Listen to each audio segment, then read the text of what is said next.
인사 나눴으면 하나님 말씀 같이 묵상하지요. 사무엘상 14장 16절부터 23절 말씀을 가지고 불가능을 가능케 하시는 하나님이란 제목으로 하나님 말씀 같이 묵상합니다.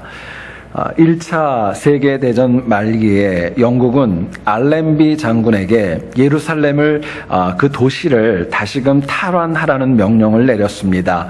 당시 예루살렘은 터키가 모슬렘 국가였던 터키가 점령을 해서 함락이 참으로 쉽지 않은 상황이었습니다. 물론 영국의 월등한 군사력이 있었기 때문에 예루살렘을 폭격하고 정복하는 것은 그렇게 어렵지는 않았습니다. 그런데 기독교인이었던 알렌비 장군은 이 거룩한 성, 하나님의 성을 파괴하는 것 원하지 않았던 겁니다. 영국 정부도 유혈로 점령을 반대하여서 결국 이 알렌비 장군은 금식하면서 하나님의 뜻을 기다리는 가운데 하나님의 시기를 바라보고 있었습니다. 근데 문제는 당시 예루살렘 안에 있었던 터키의 군인들은 알렌비 장군의 명성 때문에 굉장히 많은 두려움과 떨림이 있었습니다. 실제로 여러분, 이 알렌비, 이 사람의 이름이 어떤 뜻을 가지고 있냐면요, 하나님께서 대항하신다, 이런 뜻을 가지고 있었던 겁니다. 그렇지 않아도 두려운데 하나님이 이 예루살렘 성을 대적하신다는 말을 터키 사람들이 들었을 때 더 무서웠던 거예요. 게다가 예루살렘을 포위하고 공격도 하지 않는 이 알렌비 장군의 그 전략을 보니까 더 가슴이 뛰었고 더 공포에 젖었던 것입니다. 결과가 여러분 어떻게 됐는지 아십니까? 결국 터키군은요, 예루살렘 성문을 활짝 열고 싸워보지도 않고 영국군에게 항복을 했다고 합니다. 그래서 알렌비 장군과 영국군은요, 정말 말 그대로 총 한 번 쏘지도 아니하고 찬송하면서 예루살렘 성에 입성할 수 있었다고 합니다. 여러분, 우리는 자주 불가능이라는 단어를 참 많이 씁니다. 엄밀히 얘기하면 불가능이라는 단어는 인간적인 용어라는 것을 잊지 말아야 됩니다. 철저하게 인간의 상식과 생각으로 안 된다고 하기 때문에 불가능이라는 용어를 쓰는 거예요. 그러나 창세기 18장 14절에서 성경은 이렇게 얘기를 합니다. 여호와께 능하지 못한 일이 있겠느냐. 하나님에게는 능치 못한 일이 없다는 것입니다.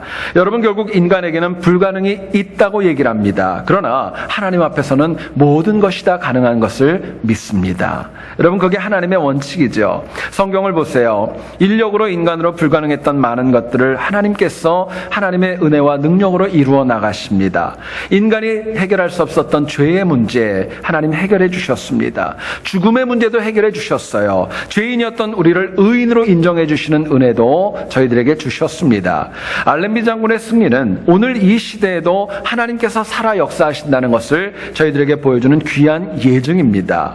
결국 불가능을 가능케 하는 역사는 모든 영혼이 다 체험하는 거 아닙니다. 하나님을 하나님으로 믿는 영혼들만이 그 은혜를 체험할 수 있는 것입니다. 여러분, 오늘 본문을 보면은요, 3,000명으로 시작했던 전쟁이 시간이 지나면서 이스라엘 백성들에게는 100% 불리한 방향으로만 이끌어져 갑니다. 군사도 3,000이 600으로 줄었습니다. 사무엘이 왔는데 열심히 사울과 사람들 책망만 했지 큰 도움 주지 못했습니다. 요나단과 그 무기든 자 외에는 모두가 다 겁에 질렸고 많은 영혼들이 도망간 가운데 전의를 상실한 가운데 있었습니다. 그런데 하나님께서는요, 요나단과 무기든 영혼을 사용하셔서 불가능을 가능으로 바꾸어 주셨던 겁니다. 여러분, 문제는요, 요나단과 무기든 소년이 인력이 아니라 하나님만을 붙들었던 믿음과 하나님의 은혜만으로 불가능을 가능으로 역사하도록 이끌어갔던 것입니다. 여러분, 오늘 본문을 통하여서 불가능한 것 가능케 하시는 하나님, 우리가 그 하나님에 관하여 꼭 알아야 될 것 두 가지 같이 한번 알아보기를 원합니다. 첫 번째로 생각할 것은요, 보여주시고 체험하게 하시는 하나님의 능력이 불가능을 가능하게 합니다. 보여주시고요, 체험하게 하는 하나님의 능력이 우리의 삶을 불가능한 것에서 가능으로 이끌어 가시는 거예요. 블레셋 전쟁은 도저히 이길 수 없는 전쟁이었습니다. 그런데 하나님께서 이스라엘 백성들에게 정말 많은 것들을 보여주시고 듣게 하시고 체험하도록 하셨습니다. 600명만 남았지만 하나님께서는요, 도저히 상식적으로 이해할 수 없고 불가능했던 일, 블레셋 사람들이 자기들 스스로 공격하고 자기들끼리 공격하면서 무너지는 모습을 직접 보고 듣고 체험하게 하셨습니다. 불가능해 보였던 이 모든 것들이 사울도 받고 사울의 파수꾼도 받고 또 많은 이스라엘 백성들 흩어졌던 영혼들이 돌아와서 다 보고 듣고 체험하게 되었습니다. 그런데요, 본문을 가만히 묵상해 보면은요, 가장 하나님의 살아계심과 하나님이 보여주시고 들려주시고 체험케 하는 가장 큰 은혜를 받은 영혼이 두 명이 있습니다. 누구냐면요, 바로 요나단과 그 무기를 들었던 소년입니다. 비록 두 명이었습니다. 모래알같이 많은 블레셋 앞에 들어갔던 거 두 명이었지만 하나님께서는요, 그들이 굳건한 믿음으로 블레셋 진영을 담대하게 공격해 나갔을 때 그 두 영혼에게 불가능을 가능으로 이끌어 주셨던 거예요. 하나님께서 이렇게 이스라엘을 위해서 싸우시는지를 분명하게 그들이 체험하게 역사하셨습니다. 여러분 잊지 마시기를 원합니다. 여기에 있는 우리도 하나님의 살아계심을 분명히 체험할 수 있습니다. 그 은혜가 여러분들에게 있기를 원해요. 문제는 너무나도 많은 현대신앙인들이 과학과 문명에 의존해서 하나님의 살아계심을 얘기를 할 때 비과학적으로 얘기를 합니다. 옛날 이야기로 얘기를 합니다. 시대에 뒤떨어진 구태의연한 무언가로 치부해버리는 경우들이 너무나도 많이 있어요. 그러나 여러분 잊지 마십시오. 하나님의 역사는 오늘 이 시대도 유효합니다. 살아 역사하는 거예요. 성경을 읽어보면은요, 하나님을 표현할 때 살아계신 하나님, 살아계신 하나님이라는 표현을 제가 찾아봤더니요, 22번이 나옵니다. 의심스러우면 집에 가서 오늘부터 성경을 펴놓고 한번 표시해 보세요. 여러분 인터넷 서치를 해보니까 22번이 나오더라고요.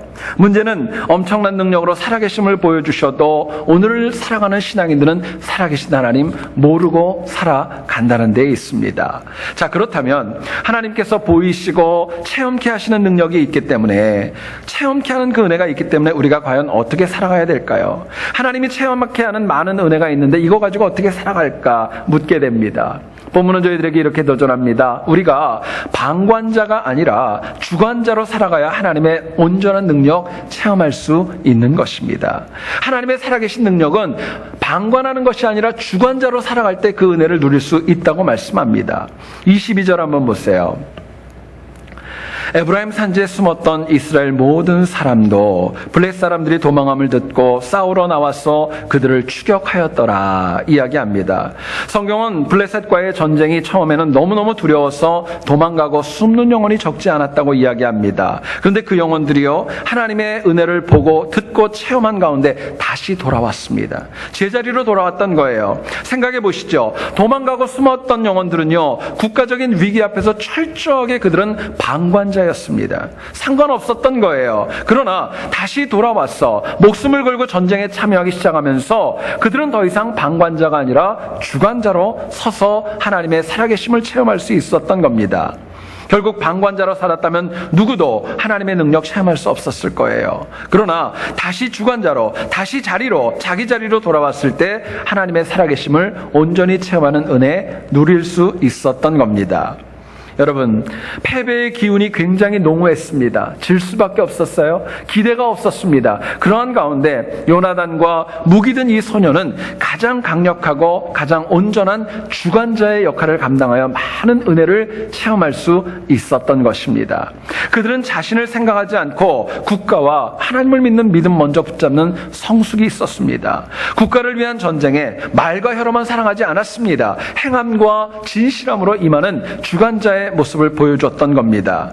결국 블레셋과의 전쟁이 끝난 다음에 많은 영혼들이 간증이 있었겠죠. 여러분, 누구의 체험이 제일 컸을까요? 당연히 사울도 아니었어요. 또 옆에 있는 많은 사람들은 아니었습니다. 바로 요나단과 요나단의 무기를 들었던 그 소년이 가장 큰 체험과 가장 큰 간증 은혜를 누릴 수 있었던 것입니다. 여러분, 기억하셔야 될 것은요, 방관자로 받는 은혜와 주관자가 받는 은혜는 절대로 같지 않습니다. 주변에서 그냥 바라보는 은혜와 내가 직접 헌신하고 받는 은혜는 절대로 같을 수 없는 거예요. 사사기를 보면 미디안이 이스라엘을 괴롭힐 때 기드온은 홀로 숨어서 밀을 타작하고 있었습니다. 당시 기드온은 개인적인 생존과 그 생활이 너무나도 팍팍하고 막막한 삶에 있었습니다. 주변 사람들 생각할 여유 없었어요. 국가 생각하는 거 그것도 여력 없었습니다. 방관자로서 그냥 자기 먹고 살기 위해서 몰래 밀을 타작하고 있었던 겁니다. 조금의 밀은 수확할 수 있었을 거예요. 그러나 위대한 하나님의 능력은 전혀 체험할 수 없는 부족하고 연약한 인생이었습니다. 그런데 그랬던 기드온이 하나님의 은혜를 보게 됩니다. 듣게 됩니다. 체험하게 됩니다. 그리고 미디안과의 전쟁에 출정하는 거예요.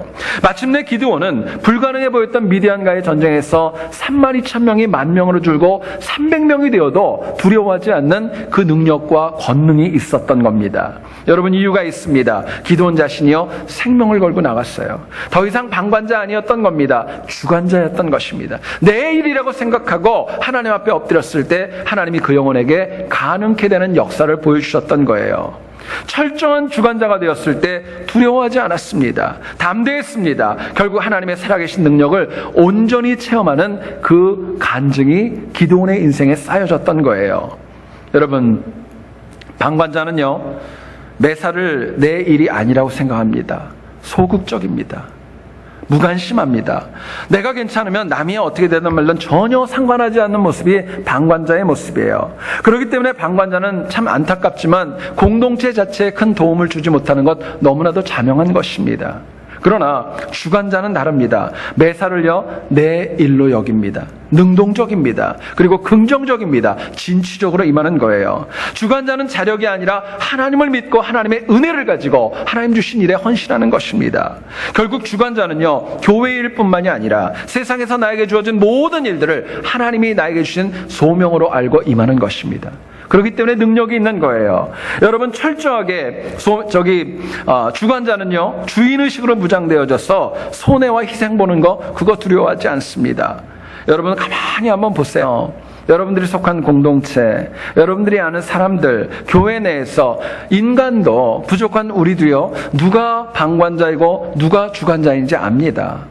여러분, 모르지 않습니다. 하물며 하나님께서 여러분 그거 모르시겠어요? 하나님이 그 믿음 모르시겠냐고요.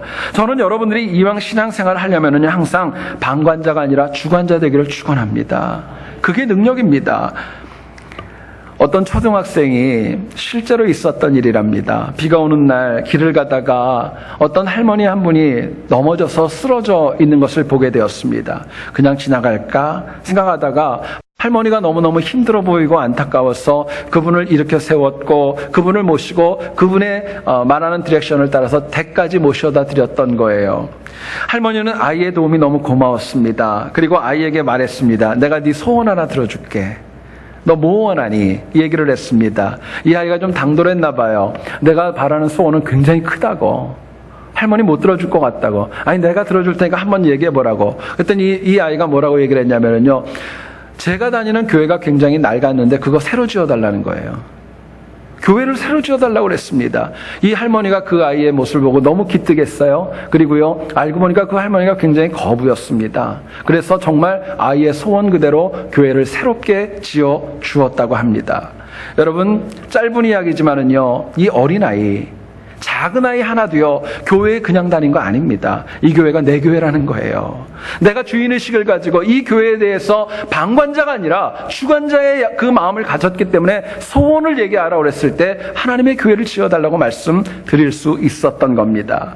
여러분, 교회에는요 방관자는 능력 없는 거예요. 방관자는 능력 없어요. 체험과 간증도 있을 수 없습니다. 실제로 여러분 생각해 보세요. 예배 아무리 오래 나와가지고 아무리 많이 드려도 방관자로 앉아 있는데 하나님의 은혜가 임하겠습니까? 그런 거 아니에요. 예배는요 하나님에게 집중되어지고 말씀에 집중되어질 때 은혜가 있는 것입니다. 어떤 목사님께서 설교가 굉장히 길었습니다. 원성이 자자했어요. 그러던 어느 날 주일 목사님께서 성가대가 찬양을 너무너무 잘하자 그냥 그 말씀을 안 하셔야 되는데 한마디의 말씀을 하셨던 거예요.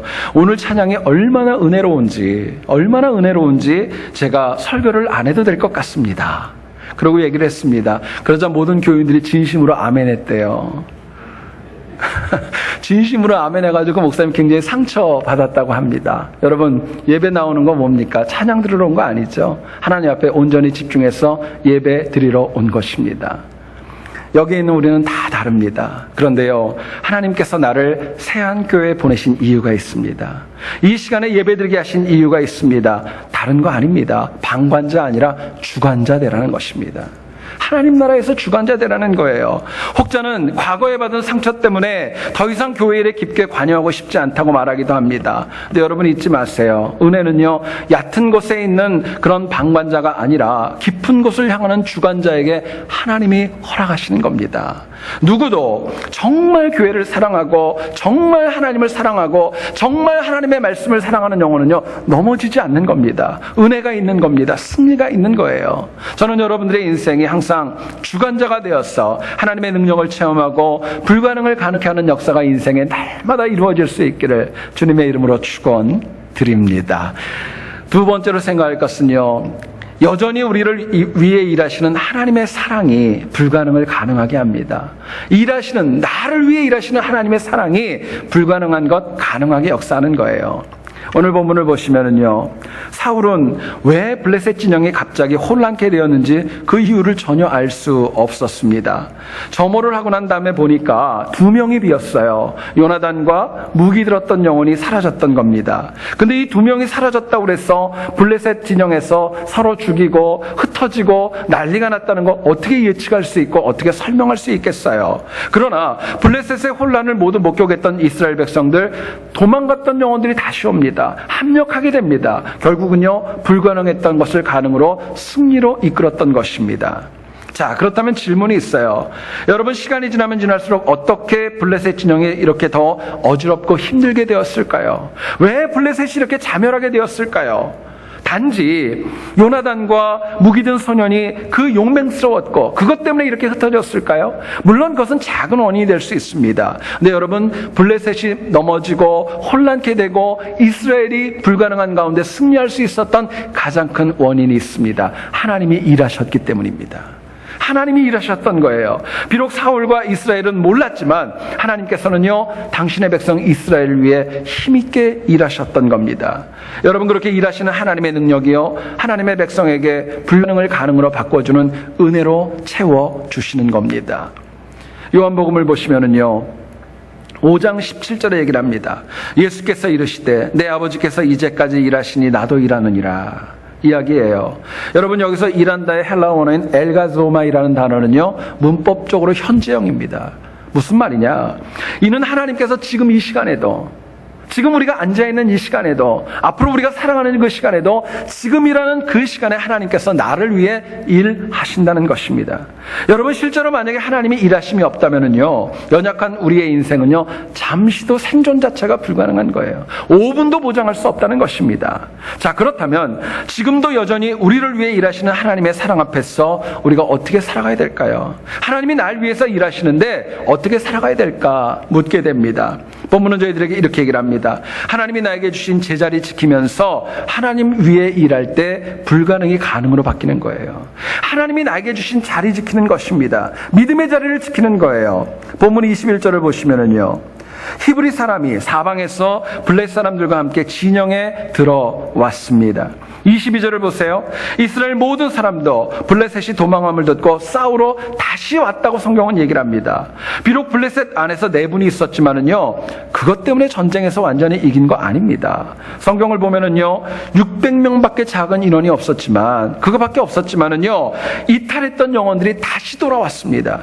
다시 제자리를 지키면서 그 이후부터 전쟁은 더 힘있게 승리를 향해 나갈 수 있었던 겁니다. 블레셋의 혼란을 틈타가지고요, 합력했고요, 결국 불가능을 가능으로 바꾸는 승리가 일어났던 것이죠. 실제로 만약에 도망가고 이탈했던 영혼들 돌아오지 않았다면요, 제자리를 지키지 않았다면 어쩌면 이 전쟁은 다른 양상으로 갔을지도 모르겠습니다. 근데 여러분, 여기서 우리가 꼭 짚고 넘어가야 될 영적인 명제가 있어요. 잘 들어보세요. 이탈했다가 제자리로 돌아오는 것도 귀합니다. 굉장히 귀하죠. 더 귀한 게 있습니다. 처음부터 제자리 지키는 겁니다. 이탈했다 돌아오는 것도 귀해요. 정말 근데 중요한 거는요, 처음부터 끝까지 자기가 지켜야 될 자리 지키는 겁니다. 처음부터 하나님의 말씀 굳게 붙잡고 블레셋과 대항하며 나가는 그 헌신이 필요했던 것입니다. 여러분, 물론 사람이 이 땅을 살면서 한 번도 변하지 않고 한결같이 살아가는 인생 사실은 그렇게 많지 않습니다. 그래도 그 변화하는 폭이 하나님의 영광을 가리지 않는 선 정도에서 되어줘야죠. 하나님의 영광을 가리고 하나님의 그 영광을 정말 무색하게 한다면 그거는 변하는 게 아니라 타락하는 것입니다.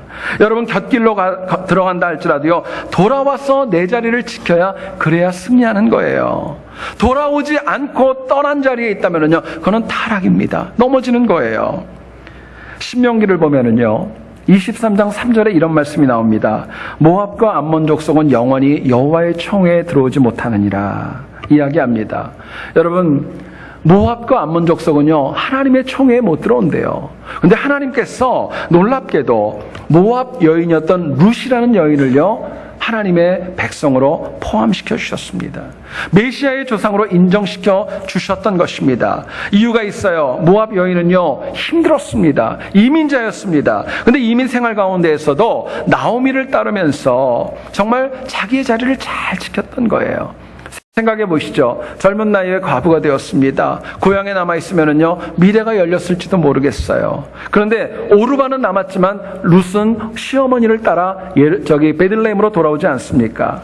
여러분, 룻은요, 시어머니를 따라서 이삭을 줍는 고생이 있었고, 어쩌면 외면당하고, 어쩌면 이방인이라고 많은 핍박이 있었지만은요, 그래도 자기의 자리를 지켰던 겁니다. 며느리의 자리를 지켰어요. 율법을 지키는 신앙인의 자리를 지켰어요. 하나님께서는 그렇게 처음부터 믿음의 자리를 이탈하지 않고 지켰던 그 룻을 하나님은 귀하게 쓰셨습니다. 은혜를 주셨던 겁니다. 새로운 가정을 이루게 하십니다. 효도하게 하십니다. 훗날 다윗 왕의 조상으로 그 이름이 오르게 역사해 주셨던 것입니다. 여러분, 불가능을 가능케 하는 은혜가 없는 거 아닙니다. 있습니다. 문제는 내가 내 자리를 지키지 못한다는 거, 그게 어려움입니다. 물론 여러분, 신앙인이 믿음의 자리를 지키는 거 쉽지 않습니다. 얼마나 어려워요. 우는 사자처럼 마귀가 넘어뜨릴 자를 찾고 있습니다. 미혹합니다. 내 마음에 시기하게 하고 분노하게 하고 상처받게 역사합니다. 또 때로는 내가 내 자리, 믿음의 자리를 지키면서 비판받을 때도 있어요. 욕먹을 때도 있습니다. 때로는요, 오해받을 때도 있습니다. 그러나 결국 자리를 지킨다는 것은요, 인력으로 하는 거 아닙니다. 하나님의 은혜로 지키는 거예요. 내 자리는, 믿음의 자리는요, 은혜로 지키는 거예요. 여러분, 저는 여러분들이 항상 믿음의 자리 이탈하지 않고 지키기를 축원합니다. 하나님 나라에 가는 그날까지 내 자리 지키는 거예요.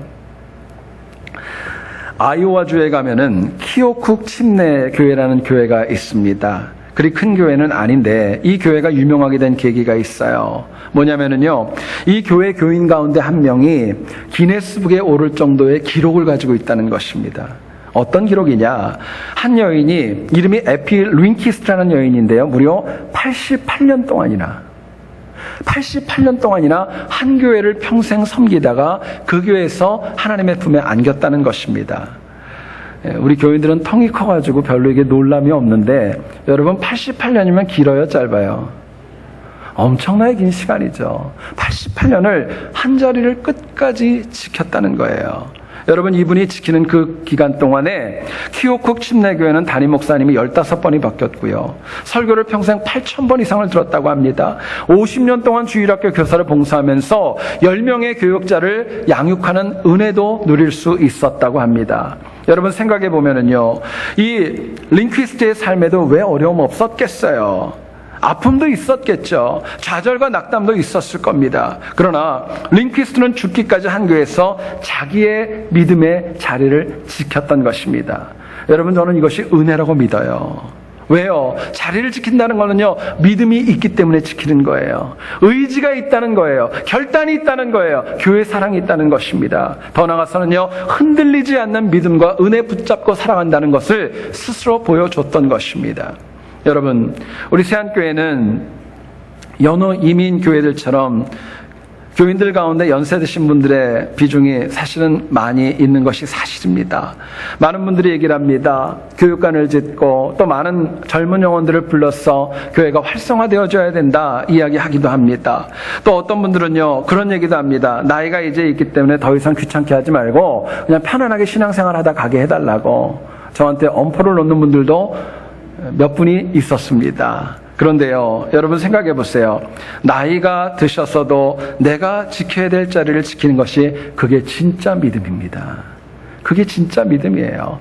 여러분 정말 그런 것 같아요. 나이가 들면 천국에 더 가까이 온 거라고 해석해도 될까요? 제가 이 말씀 준비하면서 굉장히 많은 논란이 있을 것 같아서 지금 질문하는 거예요. 왜? 가는 건 순서가 없잖아요. 그죠? 가는 건 순서가 없는데 그래도 적어도 나이가 좀 있으시다면 그래도 천국에 좀 더 가까이 있다고 인정을 하시나요? 인정한다고 칩시다. 인정한다고 치자고요. 여러분 가까이 가면 가까이 갈수록 더 해야 될 거 있어요? 네, 믿음의 자리 지키는 겁니다. 더 지키셔야 돼요. 더 굳건하게 지키셔야 돼요. 여러분 생각해 보세요. 평생 하나님 잘 믿다가 막판에 하나님 모른다면 어떻게 하실 거예요? 그것처럼 무서운 거 없잖아요. 여러분 문제는요, 저희들이 신앙의 경륜이 쌓여지고 교회에 오래 자리를 지키면 지킬수록요, 뒷소리를 많이 하면서 교회에서 정말 지켜야 될 자리를 못 지키는 그런 모습은 저희들이 극복하고 이겨나가야 됩니다. 우리가 정말 하나님을 사랑한다면, 교회를 사랑한다면 내 자리를 믿음으로 지키는 것, 그게 하나님 보시는 은사이고 은혜입니다. 하나님 기뻐하실 거예요. 병중에 있는 분들이 눈물로 교회에 와서 예배드리기 원한다는 거 여러분 아시죠? 내가 하나님 앞에 나와서 예배드릴 수 있고 내가 신방할 수 있고 내가 찬양할 수 있다는 거, 그게 하나님의 은혜인 것입니다. 그럼에도 불구하고 내가 자리를 지키지 않는다? 하나님 기뻐하는 거 아닙니다.